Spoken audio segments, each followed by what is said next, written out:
तर रामकृष्ण हरी मंडळी, तर आज असं झालं, रविवार होता, आम्ही चाललो कवटं खायला. अरे दादा हे बुटक्याला काय आणलं? चल ना व्हायना काही नाही. अरे जाऊ दे, लागलं होतं ते मागं. पण असं झालं, मग आम्ही सगळे पुढं पळलो आणि आपला छोटा भाऊ मागं राहिला. मग आम्ही गेलो आणि ढाळावर गेलो. मग दादा गेला वर. मग हे काही बारकं काही चढान दिला धक्का दे, अरे पड रे पप.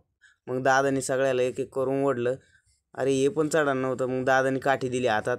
मग आम्ही ओढलो आणि मी पण मग वर गेलो. दादानी माझ्या हात काठी दिली, आम्ही वर आलो. हे बघा कवट कसं आहे कवट. बरं आम्ही म्हणू, मला आपल्या आधी कवटं बी सापडलं. अरे दादा त्याला सापड पण आपल्याला नाही सापडणं. मग आपण कुठं जायचं आता? मग आपल्या भावाला म्हणलं चला आता मोसंब्याच्या बागेत.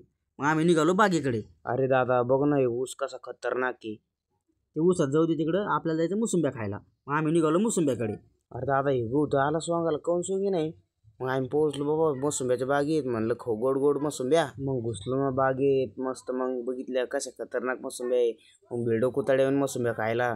तेवढ्यात मालकाचा आवाज आला तिकून, अरे पळा पळा पळा पळा पळा पळा. अरे मालक लागला मागं. चला टाटा बाय बाय, भेटू पुढच्या ब्लॉगमध्ये.